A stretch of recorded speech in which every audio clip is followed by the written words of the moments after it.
हाँ, सबसे पहला फरमाइश आया कि हम तुमको देख लिए हैं, तुम चोरी करते हो। अगर यदि हमारा खाने नहीं मिला तो हम हल्ला करेंगे। हल्ला करेंगे यानी करेंगे कि आगे देख लियो चाहिए हल्ला,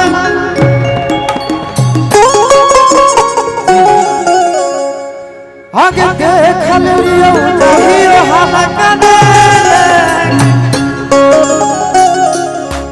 अच्छा जानते हैं ये गाना हम गाए थे ना फर्स्ट बार, तो बड़ा बुराई किया था सब कोई, गलत है गलत है।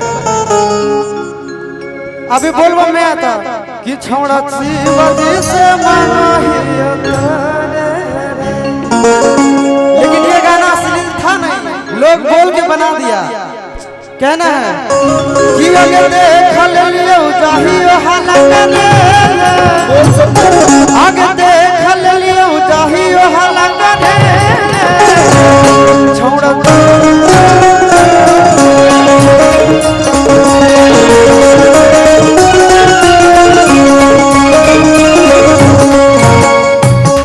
ऐसे मजा नहीं आएगा, डांस कीजिएगा तब। कहे कि डांस कर हमरो करे में मजा आता है। आप लोग नौजवान हैं ना अभी, आइए आगे देख लियो चाहिए हल्ला करने।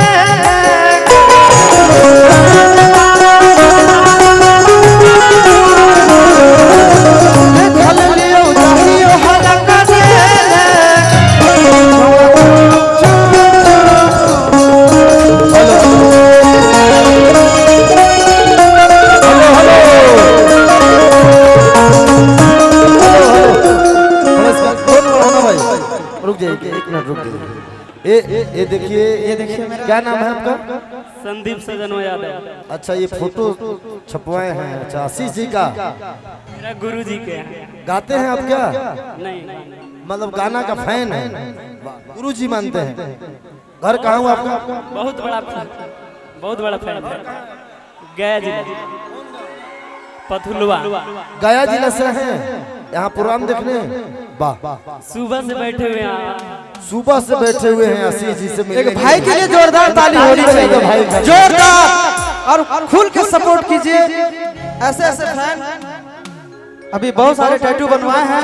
मुझे बहुत गर्व होता है कि हम एक मगही क्षेत्र से होके, और मगही में भी ये चीज मुमकिन है आशीष बाबू ना। बहुत और इसको जब जहाँ जो जरूरी पड़ेगा हम हमेशा हैं इसके साथ। आप किसी तरह का दिक्कत होगा आपके साथ खड़े आपके भाई के रूप में। लेकिन मैं आपको एक बात बता दूं, जीवन में आदमी बैंक बैलेंस कर सकता है, कमा सकता है आशीष बाबू, लेकिन ये चीज नहीं कमा सकते। प्रेम है, ये प्रेम पैसे से मूल्यांकन नहीं हो सकता। अच्छा प्रेम के लिए ताली बजा। अभी यहाँ सब कोई है, आप ही लोग बताइए क्या पैसा साथ जाने वाली चीज है क्या? बिल्कुल नहीं। कितना हूँ कमा लीजिए, कितना हूँ रख लीजिए, लेकिन जाएगा लास्ट में कुछ नहीं।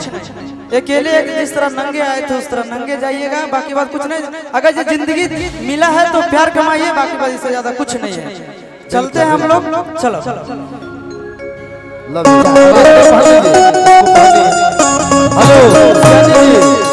आ जाइए। अच्छा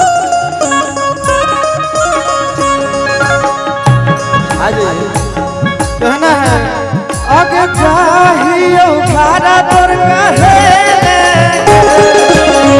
चाहिए घारा तोर कहे, छोड़ चुप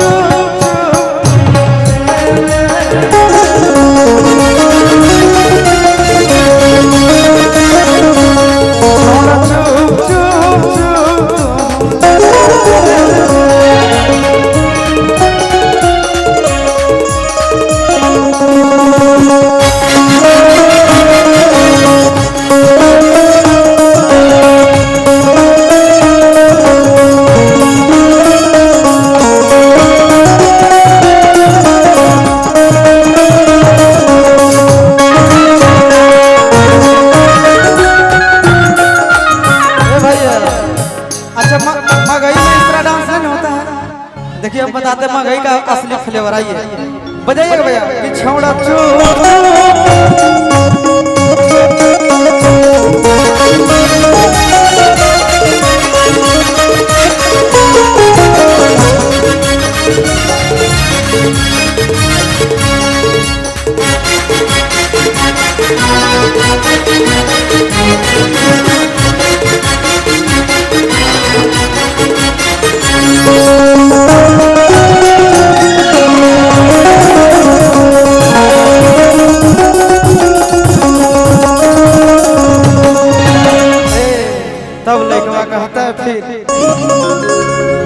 कि अगर रोज रोज अकेला मैं खेलो ही छौड़ी खेला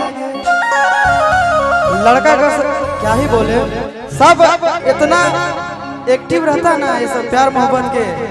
अभी ऐसा एक भी लड़का नहीं होगा जिसके पास वो सिंगल नहीं होगा या तो फिर किसी के फिराक में ही होगा, है ना। कि अगर रोज रोज अकेला मैं खेला ही छौड़ी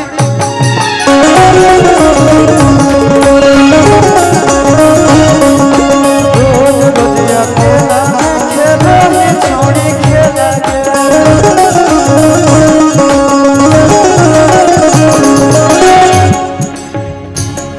अगर चाहिए खाना दूर रहे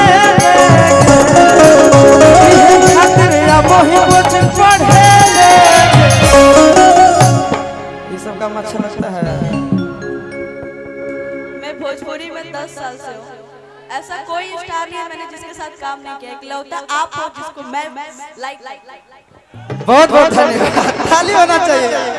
और मैं आज का ये प्रोग्राम में अगर आने के लिए हम भी बोली थी तो आपके लिए सुकून ही सुकून है यार। आगे रोज रोज अकेला मैं खेला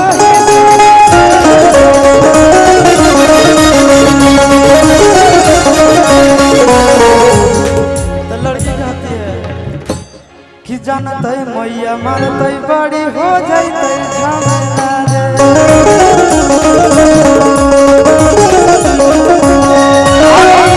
खातिर या मोही कुछ पढ़े खातिर या मोही कुछ पढ़े छौड़ा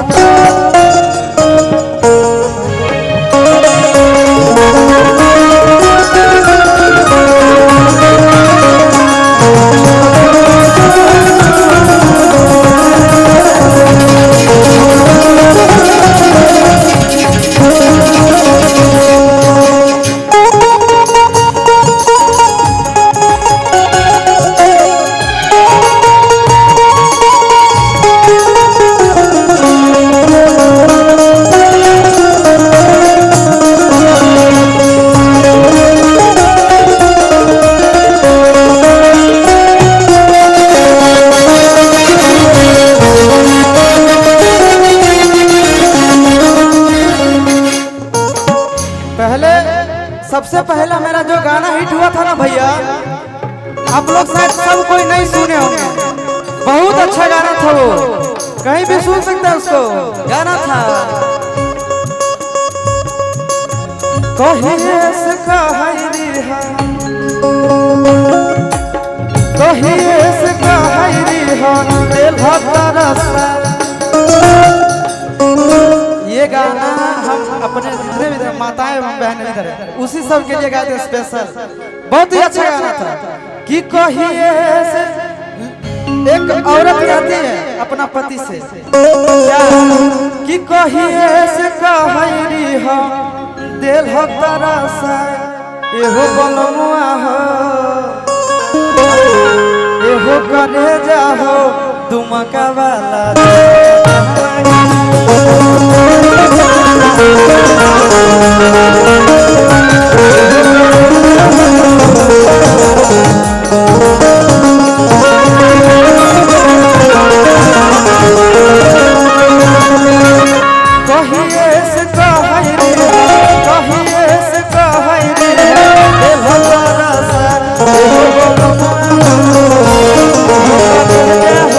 तुमका वाला तुमका देवा